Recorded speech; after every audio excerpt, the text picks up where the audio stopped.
ವೀಕ್ಷಕರೇ, ಈ ತಪೋವನದಲ್ಲಿ ಒಂದು ಡಿವೈನ್ ಟೆಂಪಲ್ ಇದೆ. ಈ ತಪೋವನದಲ್ಲಿ ಏನಾದರೂ ಒಂದು ನಿಗೂಢ ಜಾಗ ಅಂತ ಇದ್ರೆ ಅದು ಈ ಡಿವೈನ್ ಟೆಂಪಲ್.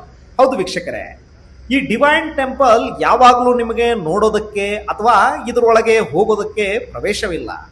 ಹಾಗೇನಾದರೂ ಹೋಗಲೇಬೇಕು ಅಂತ ಅನ್ಕೊಂಡ್ರು ತಪೋವನದ ಆಡಳಿತ ಮಂಡಳಿ ಅದಕ್ಕೂ ಅವಕಾಶ ಮಾಡಿಕೊಟ್ಟಿದೆ. ಈ ದೇವಸ್ಥಾನದ ಬಾಗಿಲು ಪ್ರತಿ ತಿಂಗಳಿನ ಮೊದಲನೇ ಸೋಮವಾರದಂದು ತೆರೀತಾರೆ. ಹಾಗಂದ ಮಾತ್ರಕ್ಕೆ ಇದರೊಳಗೆ ಎಲ್ಲರೂ ಹೋಗೋಕ್ಕೆ ಸಾಧ್ಯವಿಲ್ಲ. ಮೊದಲೇ ನಮ್ಮ ಹೆಸರನ್ನ ಆಡಳಿತ ಮಂಡಳಿಗೆ ತಿಳಿಸಿದ್ರೆ ಅವರು ನಿರ್ಧಾರ ಮಾಡಿ ನಮಗೆ ಹೇಳ್ತಾರೆ.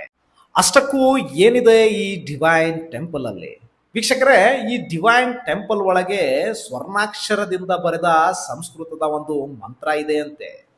ಈ ಮಂತ್ರವನ್ನ ಹೇಳ್ತಿದ್ದಂಗೆ ಹಿಮಾಲಯದಲ್ಲಿ ಇರುವ ಗಂಧಬಾಬಾ ಅವರು ತಮ್ಮ ಸೂಕ್ಷ್ಮ ಶರೀರದೊಂದಿಗೆ ಬಂದು ಆಶೀರ್ವಾದ ಮಾಡ್ತಾರಂತೆ. ಹಾಗೆ ಅವರು ಬಂದಾಗ ಯಾವುದೋ ಒಂದು ಪರಿಮಳ ಬೀರೋಕೆ ಶುರುವಾಗ್ತದಂತೆ. ಅಷ್ಟಕ್ಕೂ ಈ ಗಂಧಬಾಬಾ ಆದರೂ ಯಾರು? ಶ್ರೀ ಪರಮಹಂಸ ಯೋಗಾನಂದರು ಅವರು ಬರೆದ ಯೋಗಿಯ ಆತ್ಮಕತೆ, ಆಟೋಬಯೋಗ್ರಫಿ ಆಫ್ ಅ ಯೋಗಿ, ಈ ಬುಕ್ನಲ್ಲಿ ಉಲ್ಲೇಖ ಮಾಡಿದ್ದಾರೆ.